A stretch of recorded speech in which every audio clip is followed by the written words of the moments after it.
Hello, it's David once again outside of Cafe Franco, which is not important to you unless you are residing at the Hosteling International Fisherman's Wharf location, which is not at Fisherman's Wharf.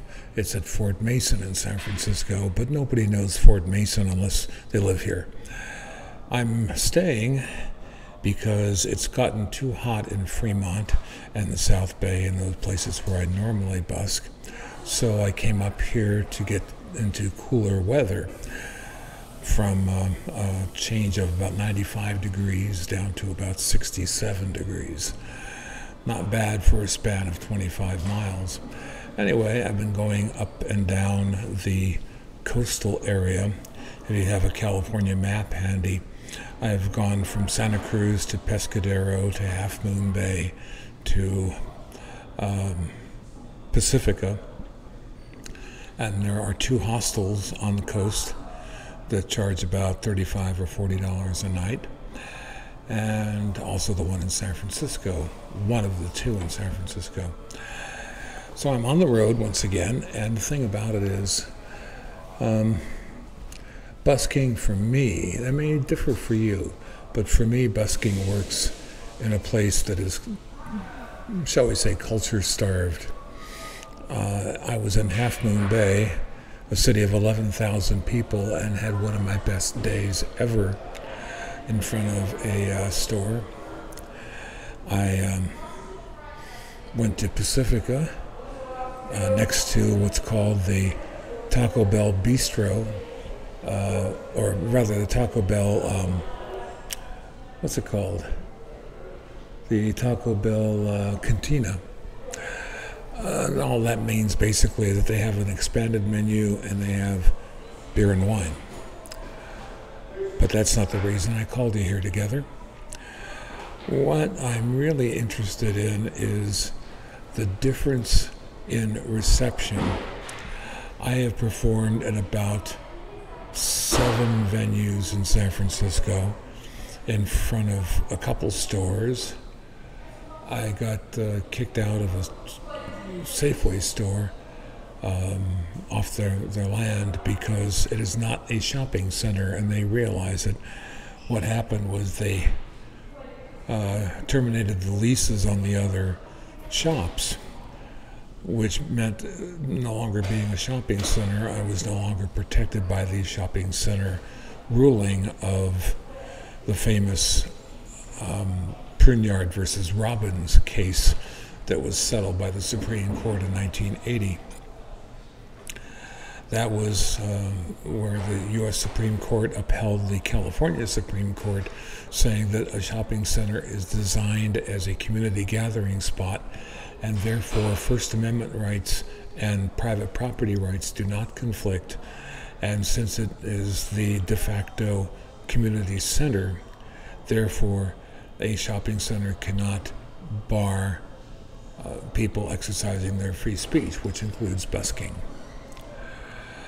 Well, I've gone to several places elsewhere in San Francisco, along the streets and in a park, which was originally a parking lot, converted to a park, and the tips were not very good. And it's probably because they are used to having a lot of tourist-oriented things here. That means that there's too many performers, too many people wanting money. Somebody comes here to San Francisco, and believe me, tourism has been coming back, regardless of what Fox News says. Well, people are here, they're spending money on their expensive hotel room. They're spending their money on t-shirts. They're spending their money on one of our famous things, which is a clam chowder in a bread bowl.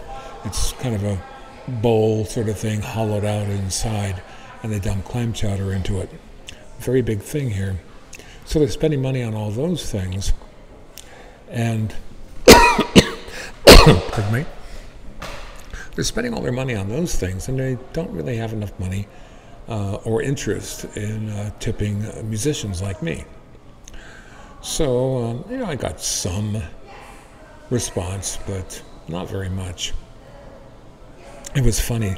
There was a 5-year-old kid who said, Mister, and I said, yeah. And he said, I like your music. I don't have much money. Here's $1. And it's like, whoa, that was really, really cool. So I think that there's a lot of possibility of the smaller towns, the communities that are not tourist-oriented. I went to Alameda, which is a suburb of San Francisco, right next to Oakland, and I was in a shopping center there a couple days ago, and in about an hour I did about $45. So not too bad. That was all right. However, the weather got kind of nasty. It got really, really hot, and then torrential wind came in, and it was one of those things where I just didn't really want to deal with it anymore. But a substantial amount of money for a short stay was not bad at all. Alameda, California, no tourism there, unless you're into the Pacific Pinball Museum, which for pinball people, that's an important pilgrimage. Other than that, there's really no tourism in Alameda. We do have a bay shore, beach, but other than that, nothing. So I think what this says is that places with tourists are probably not going to do you well. They're certainly not doing me well, because I was at several spots in San Francisco, and plus on top of that, when you're in a tourist place like San Francisco, the parking can be expensive. At one spot where I wanted to go, at one of the cable car turntables, I checked the cost of parking, and it was about $5.50 an hour. That's way too much when you're dependent on tips. So I nixed that idea. And Sunday, which is tomorrow, I plan to go out, and in most areas of San Francisco, there is no parking charge on Sunday. Although they've tried to change that because they realize that a lot of people do hit the city on Sundays, and the city wants every bit of revenue they can get. I'm rather dismayed at that, since the last time I spent any time in San Francisco, they had fewer parking meters than today, way fewer. And it just, every time I turned around, there was a place I wanted to play, and too much hassle getting to and from my car, and then not knowing whether I was going to make any money or not. So I avoided most of those. Tried to do some places after hours, after 6 p.m., but being a fog belt here, the wind started coming up and got a little bit too chilly, believe it or not. The rest of the country is sweltering, but San Francisco is cold. That's the way it happens in the summer here. I think that tomorrow I'm going to try a community-oriented cooperative grocery store called Rainbow Grocery, and I'm going to hang out basically across the alley from them and perform and see if that works. They will have a bunch of shoppers during the daytime tomorrow. After that, I think I'm going to go back down the coast side and hit the town of Pacifica, which is about 30,000 people, and then again Half Moon Bay, which is 11,000 people. It seems to work pretty well, those places, as long as I am somewhere not touristy, where the locals do their business. So, anyway, that's my spiel for today. I hope you have been informed about it, and I hope that you found wherever the showers were. Anyway, this is David. like me and follow me and do all that other stuff. I still haven't figured all this stuff out, but I'm doing what I can, and hopefully you will have a good day.